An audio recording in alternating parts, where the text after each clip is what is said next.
MLA RK Tadepalli YSR central నుండి భారతమాత విగ్రహం వరకు ఫిట్ ఇండియా ర్యాలీని ప్రారంభించారు. ఈ కార్యక్రమంలో 200 మంది బాలబాలికలు అధికారులు పాల్గొన్నారు. నేటి ఆధునిక కాలంలో వ్యాయామం చేయడం చాలా అవసరమని, ఆరోగ్యంగా ఉండాలంటే నిత్యం ఏదో ఒక రూపంలో మన శరీరానికి శ్రమ కలిగించే రీతిలో పనులు చేయాల్సిన అవసరం ఉందని ఎమ్మెల్యే ఆర్కే తెలిపారు. రాజధాని ప్రాంతం తరలిపోతుందనే విషయంపై మంగళగిరి ఎమ్మెల్యే ఆర్కే స్పందించారు.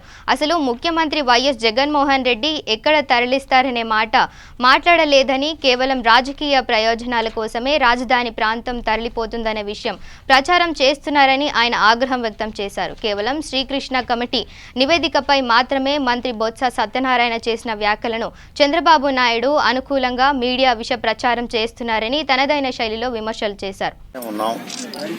జగన్మోహన్ రెడ్డి గారు, గౌరవ ముఖ్యమంత్రి గారు ఎక్కడా రాజధాని గురించి ప్రకటన చేయలేదు. అదేవిధంగా ప్రభుత్వం ఎక్కడా ప్రకటన చేయలేదు. అంతేకాదు నేను భావిస్తా ఉన్నా గౌరవ మంత్రి గారు బొత్స సత్యనారాయణ గారు కూడా ఆయనేమి తప్పుడు మాటలు మాట్లాడలా. ఖచ్చితంగా ఏదైతే శ్రీకృష్ణ కమిటీ ఆ రోజున చెప్పిందో, ఎందుకు ఈ ప్రాంతం రాజధానికి సరి అయిన ప్రాంతం కాదో, ఈ ప్రాంతంలో రాజధాని నిర్మించకూడదు అని చెప్పి ఆ కమిటీ చెప్పిందో అవి వాస్తవ రూపానికి వచ్చే రోజులు రాబోతున్నాయి. వరద వస్తేనే ఏది 7 నుంచి 8 లక్షల క్యూసెక్కుల నీరు వస్తేనే ఇవాళ నదీ గర్భంలో కట్టినటువంటి ఇళ్లు మునిగిపోయే పరిస్థితి ఉంది. ఈ వరద కూడా ఎక్కడి నుంచి వచ్చింది గమనించాలి. ఇది మహారాష్ట్రలో కురిసినటువంటి వర్షాల వల్ల వచ్చింది, లేదా కొద్దిగా గొప్ప కర్ణాటకలో కురిసినటువంటి వర్షాల వల్ల. ఆంధ్ర రాష్ట్రంలో ఎక్కడా కూడా వర్షాలు పడలా, తెలంగాణ రాష్ట్రంలో ఎక్కడ వర్షాలు పడలా.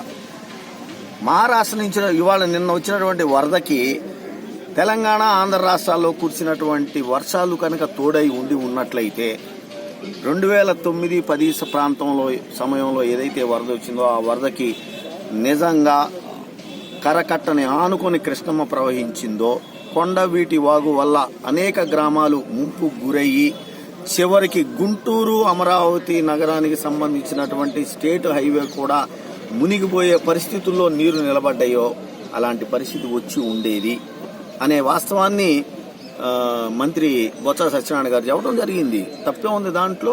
రెండవది, నిర్మాణ వ్యయం కూడా 5 అంతస్తుల భవనం నిర్మించడానికి 100 అడుగుల లోతుకి మేము వెళ్ళి అక్కడి నుంచి నిర్మాణం కొనసాగించాము అని అంటే ఈ ప్రాంతానికి నిర్మాణ వ్యయం ఎంత ఎక్కువ అవుతుందో అనే దాన్ని కూడా అధికారులు చెప్పగానే చెప్పారు అనేది పాయింట్ను కూడా మనం గుర్తుంచుకోవాలి. ఇంకొక విషయం అండి, అసలు భూమి ఎవరిది? రైతులది.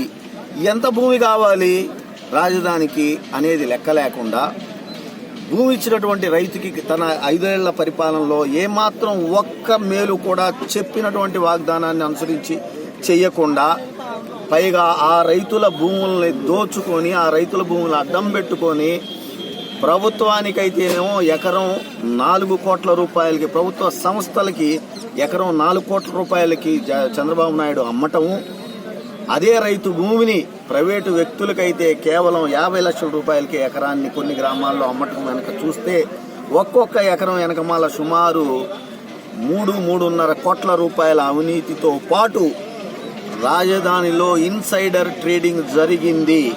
తెలుగుదేశం శాసనసభ్యులు, తెలుగుదేశం మంత్రులు, ఎంపీలు, తెలుగుదేశం చంద్రబాబు నాయుడు ఆయన కొడుకు బినామీలు వీళ్ళందరూ కూడా ఎన్ని వందల వేల ఎకరాలు రైతుల దగ్గర నుంచి, దళిత సోదరుల దగ్గర నుంచి భయపెట్టి బెదిరించి కొనుగోలు చేయడం జరిగింది రాజధాని ప్రకటన రాకముందు అనేదాన్ని అప్పట్లోనే అప్పటి ప్రధాన ప్రతిపక్ష నాయకుడు, ఇప్పటి గౌరవ ముఖ్యమంత్రి జగన్మోహన్ రెడ్డి గారు శాసనసభలో చెప్పడం జరిగింది.